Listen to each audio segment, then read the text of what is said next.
Shalom saudara, kita masuk Abam episode 393.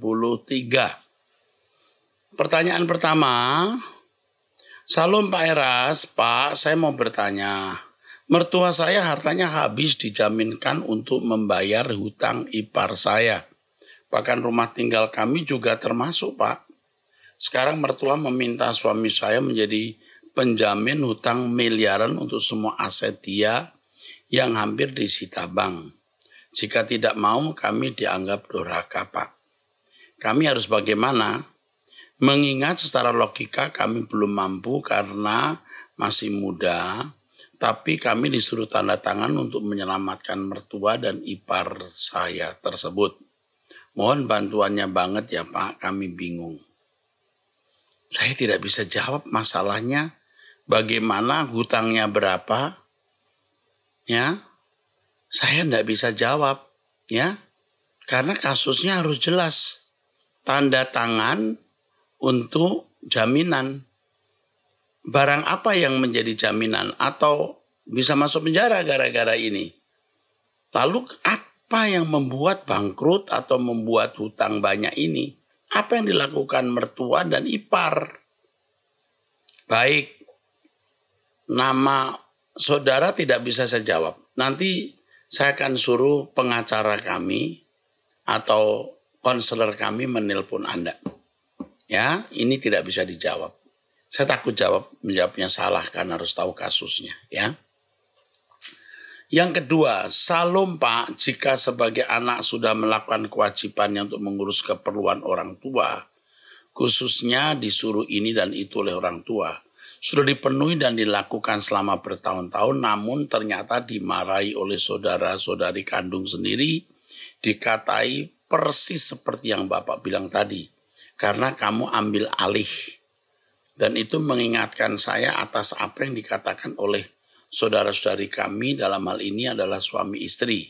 Padahal kami berprinsip orang tua adalah tanggung jawab kami sebagai anak dan menantu. Namun anak kandung yang lain menganggap kami mengambil alih, dan itu menyakiti batin suami saya khususnya. Saya di sini lebih prihatin terhadap suami yang mengalami kesakitan dalam batinnya. Setiap menyinggung hal tersebut, dia merasa sakit hati, sedih, emosi, tidak menyangka dianggap begitu oleh saudara-saudaranya dan dibenci keluarga besarnya. Mohon bimbingannya Pak, sebagai istri bagaimana yang sepatutnya saya lakukan selagi selain apa yang saya lakukan lagi selain mendukung tetap lakukan yang selama ini kita lakukan.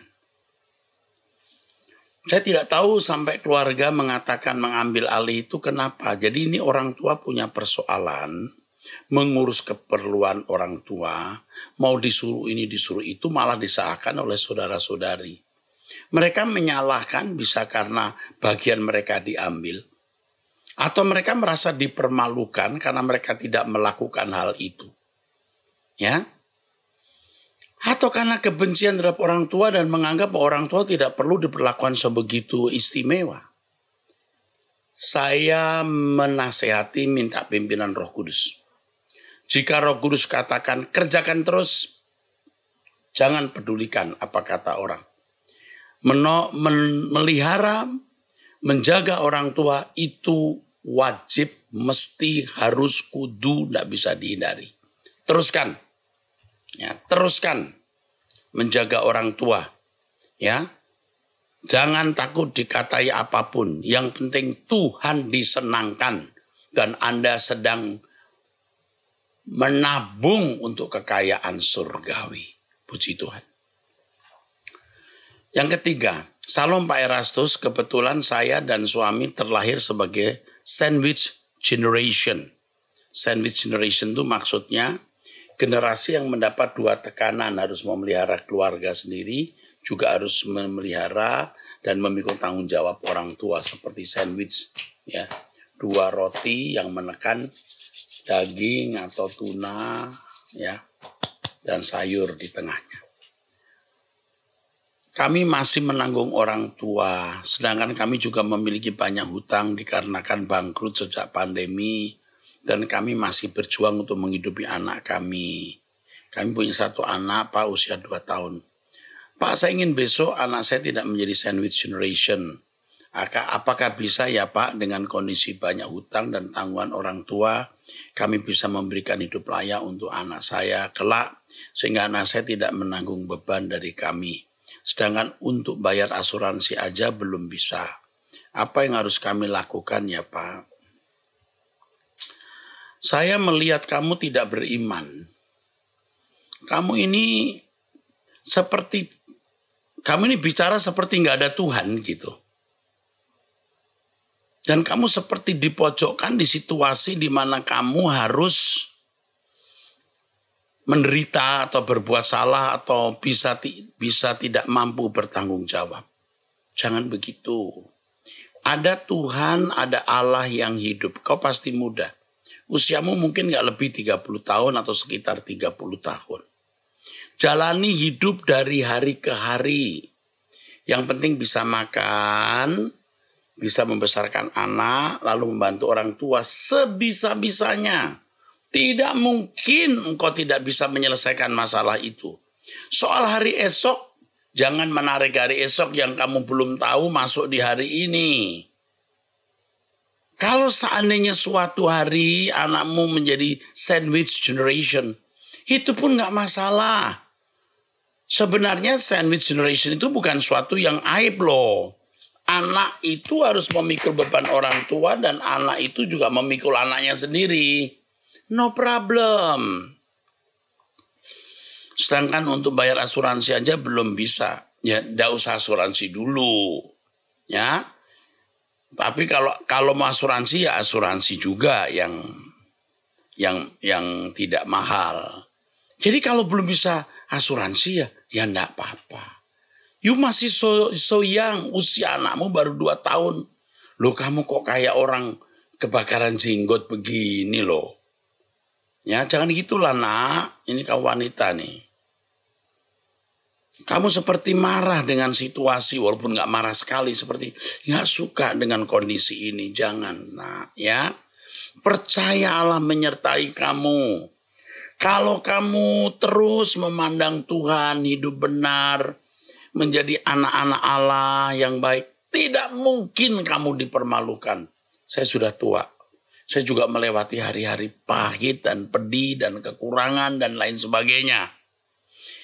Percayalah, Tuhan tidak akan mempermalukan kita. Ya, oke, maju terus. Percaya Tuhan dan bertumbuh dewasa. Dari seorang pria di Kupang. Salam Pak Pendeta, mohon maaf saya ingin tanya Pak, di luar Alkitab. Pertanyaan ialah, gereja karismatik itu gereja apa saja? Karena sekarang banyak gereja Kristen. Gereja karismatik itu dari kata karisma. Karisma itu artinya pemberian khusus. Special gift. Nah biasanya gereja karismatik selama ini gereja-gereja yang menekankan karunia-karunia roh.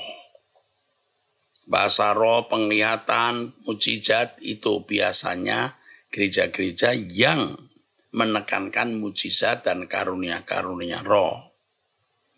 Sedangkan gereja di luar karismatik itu biasanya disebut gereja mainstream. Karena gereja karismatik ini muncul pada awal abad 20. Sedangkan gereja mainstream itu GKI, GPIB, AKBP itu gereja-gereja yang terlahir biasanya dari sending atau misionaris atau utusan Injil dari Eropa. Yang sudah ada ratusan tahun sebelum ada gereja-gereja Pentakosta. Kalau karismatik itu Pentakosta, ya aliran itu. Ya. Dan gereja-gereja mainstream seperti GKI, AKBP, GPIB itu lahir dari sending gereja-gereja dari barat, misalnya dari Belanda, dari Jerman. Pada waktu Belanda ke Indonesia ada utusan Injil juga yang bareng-bareng mereka atau misionaris melahirkan gereja-gereja ini. Sedangkan gereja karismatik itu berasal dari Amerika tahun 1920. Sekitar itu ada penginjil naik kapal Siwomaru seingat saya, pertama mendarat di Bali. Ketika di Bali, karena Belanda khawatir budaya Bali akan rusak, mereka dilarang memberitakan Injil di Bali, mereka pindah ke Surabaya dan ke Jawa. Kira-kira itu sedikit ya cerita atau kisah mengenai gereja, karena saya dulu pernah menulis sejarah mengenai hal ini. Ya, oke. Saya kira cukup itu penjelasan saya. Pertanyaan berikut. Salam Pak Erastus, saya mau bertanya mengenai permasalahan yang sedang saya hadapi. Saya wanita berumur 48 tahun dengan 2 anak laki-laki yang berumur hampir 17 tahun dan 16 tahun. Saya menikah dengan suami sudah lebih dari 17 tahun. Menikah dengan suami sudah lebih 17 tahun dan selama berumah tangga itu seringkali ketika sedang marah, suami melakukan KDRT, dicekik, dipukul, bahkan sampai diseret. Dan tidak jarang saya diusir untuk keluar dari rumah, yang pada akhirnya saya harus pulang ke rumah orang tua sampai emosi suami hilang baru kembali ke rumah. Kejadian seperti itu sering terjadi, tapi saya selalu memaafkan suami. Kejadian KDRT dan saya beserta anak-anak diusir terjadi lagi pada pertengahan Juni 2021. Tanpa suami mau berbagi harta hasil usaha kami. Ya, jadi kejadian seperti itu sering terjadi, tapi saya selalu memaafkan suami. Kejadian KDRT itu dan saya beserta anak-anak diusir terjadi lagi pada pertengahan Juni 2021. Tanpa suami mau berbagi harta hasil usaha kami bersama selama rumah tangga. Bahkan uang pemberian mama saya dia minta juga dan saya berikan. Waktu itu saya belum diusir, suami juga tidak memberikan nafkah sama sekali untuk anak-anak sekolah dan keperluan kami sehari-hari. Saat ini kami menumpang hidup di rumah mama saya. 6 bulan setelah kami diusir, saya mulai bangkit dan ingin mulai usaha kecil-kecilan, tapi belum sempat rencana itu dijalankan. Tiba-tiba saya divonis dokter menderita kanker ovarium dan harus menjalani rentetan panjang pengobatan. Dalam 2,5 bulan saya menjalani 2 kali operasi. Jadi sampai saat ini saya masih belum bisa merealisasi rencana saya untuk buka usaha kecil-kecilan karena kondisi kesehatan dan saya harus bolak-balik ke rumah sakit kanker Darmais untuk berobat dan itu pun pakai BPJS. Tahun depan anak saya yang besar akan lulus SMA dan saya ingin anak-anak saya bisa lanjut kuliah. Saat ini biaya sekolah anak-anak ditanggung oleh kakak laki-laki saya, Pak. Tapi kalau untuk masuk kuliah saya nggak enak hati kalau minta kakak untuk membayarkannya. Yang saya mau tanyakan pada Pak Eras adalah apakah saya boleh mengajukan gugatan cerai terhadap suami saya? Karena suami saya katakan kalau saya mau ada pembagian harta saya harus menggugat cerai dia. Dan dia suami akan mematuhi keputusan hakim bila memang hakim memutuskan untuk adanya pembagian. Berdosakah bila itu saya lakukan, Pak? Menggugat cerai suami. Memang tidak banyak yang akan saya dapatkan tapi bisa untuk anak-anak kuliah. Mohon bimbingan Bapak supaya saya tidak salah melangkah dan tidak mendukakan hati Tuhan. Oh ya, jika memungkinkan bolehkah saya diberitahu episode berapa ya?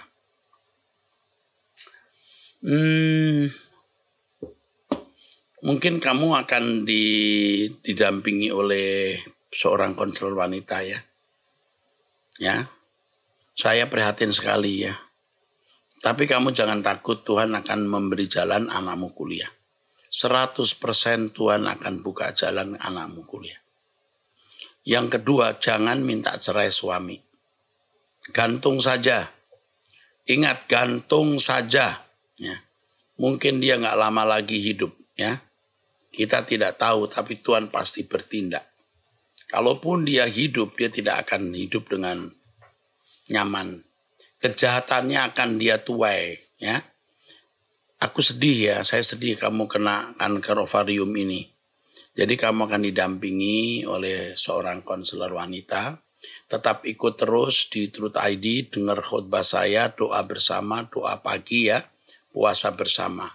Tuhan akan tolong kita. Saya tidak tahu umur suamimu berapa, tapi suami ini kejam sekali. Cekik, narik rambut, buset dah.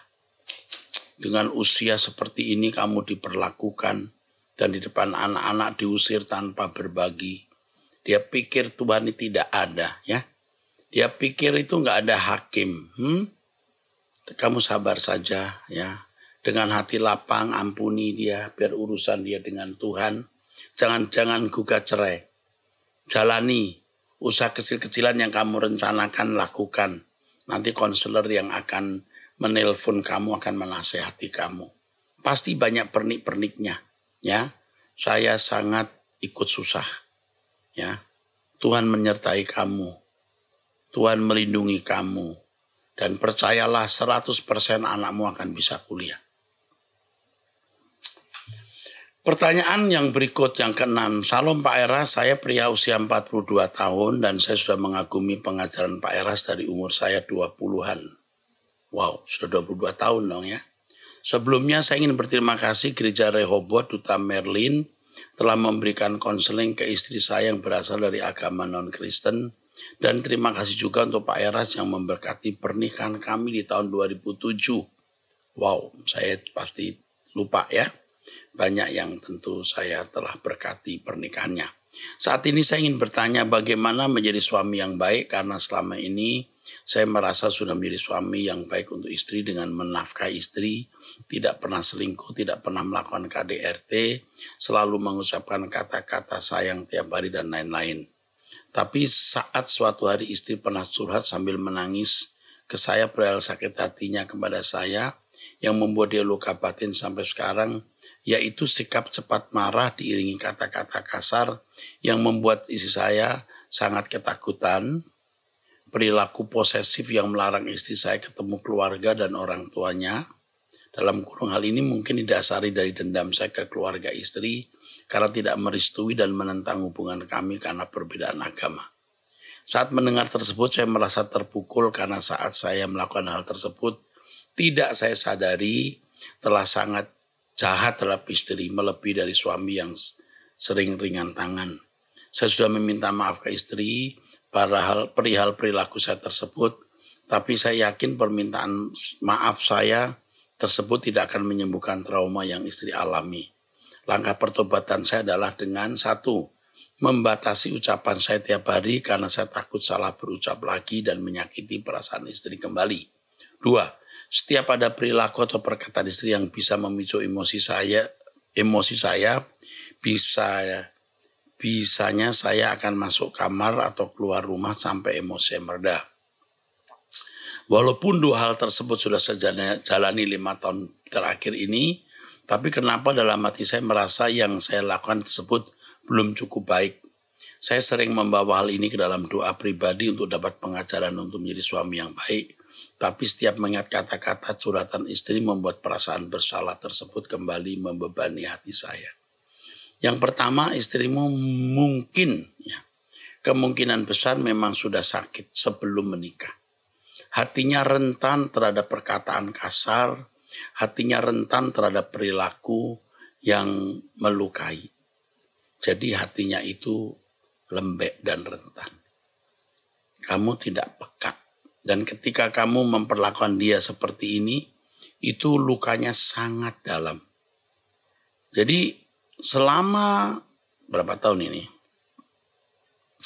Sudah sekitar 15 tahun kau menikah, kamu melukai dia, sudah ya sebelum menikah sudah sakit, menikah kamu tambah sakit, itu sakitnya luar biasa dan tidak bisa kamu sembuhkan 5 tahun ini.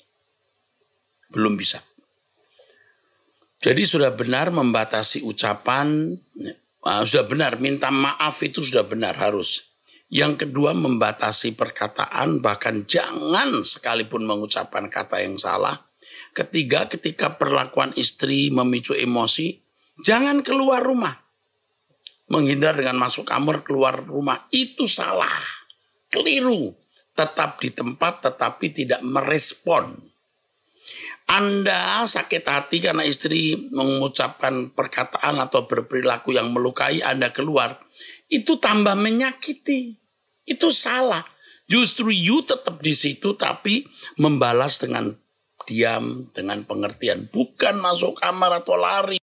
Itu tambah melukai bro. Nggak boleh. Oke ya. Lalu yang berikut, bawa istri ke rumah orang tuanya. Dan bersahabatlah dengan keluarga besarnya. Berilah bantuan kepada mamanya atau anggota keluarganya yang susah. Itu akan menyembuhkan. Bayar harganya. Lakukan apa yang saya perintahkan. Kamu akan menyembuhkan hati istrimu. Ingat, jangan membuat kata-kata yang melukai. Kalau dia berperilaku sesuatu yang melukaimu, jangan lari, tetap hadapi. Minta maaf udah pasti ya, sudah. Bangun rumah tanggamu dengan mengikat pertemuan, bersilaturahmi dengan keluarga besarnya. Dan jika ada mereka yang membutuhkan bantuan, bantulah. Itu akan menyembuhkan. Ya. Jangan dendam seperti ini. Anda gagal jadi berkat untuk keluarganya yang belum percaya. Oke? Lakukan. Dan berjuanglah. Ya. Karena dia sudah punya kelemahan, kerentanan sebelum menikah. Kamu tambahi waktu dia menikah dengan kamu. Ya. Saya salut kamu pria yang baik. Kamu pria yang mau bertobat. Kamu pria yang mau diubahkan. Kamu anggota keluarga kerajaan surga. Maju terus. Nanti bersama-sama kita melayani. Oke, Tuhan berkati. Dari wanita usia 35 tahun, sudah menikah, belum punya keturunan. Salam Bapak Erastus yang saya hormati, saya karyawan swasta. Sebelumnya terima kasih Pak. Semua nasihat dan bimbingan Bapak di setiap khotbah Bapak. Karena mindset saya semakin banyak diubahkan, yang dimana saya dan suami yang semakin harmonis, setelah banyak mendengar suara kebenaran dan semakin dewasa kalau lihat masalah. Izin bertanya, saya memiliki kebiasaan memberi makan kucing liar dekat rumah yang dimana saya sudah punya 2 ekor anjing, dogi ya. Anjing, saya merasa nggak enak karena kadang kotoran dalam kotoran kucingnya ya, di halaman tetangga dan berisiknya. Anjing kalau lihat kucing jadi makin sering gonggong-gonggong. Tapi tetangga selama ini tidak pernah marah secara langsung dengan saya. Cuma dari wajah terlihat ada yang kurang SK sebenarnya. Saya tahu lama-lama. Kurang apa? Kurang suka sebenarnya. Saya tahu lama-lama orang bisa makin marah. Saya mau dalam hati ataupun berakibat konflik suatu saat. Jadi kadang ada perasaan gak enak aja kok saya seperti gak menjadi berkat ya.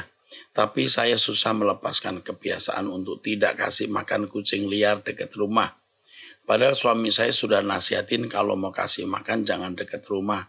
Karena gak enak sama tetangga dan kucing itu masih bisa makan dari sendiri. Kata-kata ini buat saya sadar. Pertanyaan saya, apakah ini termasuk sifat berhala ya Pak Eras? Mohon pencerahannya, terima kasih. Suamimu itu benar, kamu nggak perlu kasih makan kucing dekat rumahmu sampai anjingmu menggonggong dan mengganggu tetangga. Apa sih senangnya kamu begitu? Jangan lagi. Jangan kasih makan kucing dekat rumah sampai akhirnya tetanggamu terganggu. Usir dari dekat rumahmu supaya jangan ada gonggongan. Karena kalau anjingmu menggonggong sampai mengganggu tetangga tidak berani komplain, tapi kamu nggak jadi berkat demi kucing liar itu. Ya, kamu kasih makan, kamu bawa ke tempat yang lebih jauh, begitu 100 meter atau 50 meter paling tidak, beri makan di sana. Lakukan itu tuh masalah kecil. Saya khawatir kau masih punya egois ya. Ada perasaan egois karena kamu menikmati itu tanpa memperdulikan perasaan orang. Nggak boleh. Ya. Jangan beri makanan untuk kucing liar di dekat rumahmu. Suruh pembantu, suruh satpam, suruh hansip, security untuk beri makan jauh. Kalau ada kucing di depan rumah, usir. Supaya jangan ada gonggongan. Demi supaya tidak mengganggu tetangga. Oke? Tuhan memberkati. Oke deh. Sekarang kita teruskan. Nah, kita lihat pertanyaan berikutnya, ke-8. Salam Bapak Gembala, saya pertama kali datang ibadah di Mall of Indonesia Maret 2015. Itu waktu GSKI masih ada di Mall of Indonesia, sekarang ada di Mall Arta Gading ya. Setelah saya melihat bahwa Tuhan banyak berbicara lewat khotbah firman Tuhan yang Bapak sampaikan, saya setiap ibadah di Rehoboth GSKI sampai dengan saat ini. Saya ingin bertanya, Pak, kenapa saya belakangan ini seperti tidak bisa merasakan Tuhan lagi? Berdoa pun sulit, pikiran banyak ketika berdoa atau ketika beribadah online. Dan saya sering takut, saya sering lebih mudah memikirkan yang buruk, lebih dulu negatif, thought, ya pikiran negatif. Ketika merespon segala hal, atau ketika melihat mendengar segala sesuatu. Bagaimana ini Pak? Saya sudah mencoba mencari bantuan psikolog, tapi belum kesampaian karena saya belum tahu apakah itu perlu. Saya masih mencoba terus mencari healing melalui doa pribadi ke Tuhan, atau ketika doa bersama Bapak, baik ibadah tiap minggu ataupun doa malam dan doa pagi. Tapi saya rasa belum sembuh juga. Kamu ini laki atau perempuan sih? Tidak jelas ya, umurmu berapa, tidak jelas ya. Kamu itu pasti punya persoalan pribadi yang tidak kamu kemukakan di sini. Ada main problem. Ada persoalan inti yang kamu tidak kemukakan di sini. Satu. Yang kedua, kamu sudah mengalami stagnan, tidak bertumbuh. Ya, pasti banyak hal-hal yang membahagiakan kamu lebih dari Tuhan. Dan itu pun tidak kamu peroleh dengan baik dan kamu kecewa. Tapi kamu nggak bilang kamu kecewa. Kamu hanya merasa kamu gagal untuk mencapai apa yang kamu ingini. Ya. Ingat, kamu stagnan. Dua, kamu sebenarnya merasa tidak puas dengan kehidupanmu saat ini. Kamu tidak tidak mencapai yang kamu ingini, yang itu kau rasakan lebih membuat hidupmu lengkap atau bahagia.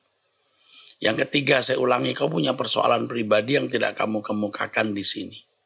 Ya, kamu under pressure walaupun ini kecil, ya. Yang keempat, kamu jangan berharap masalahmu itu selesai dengan mudah.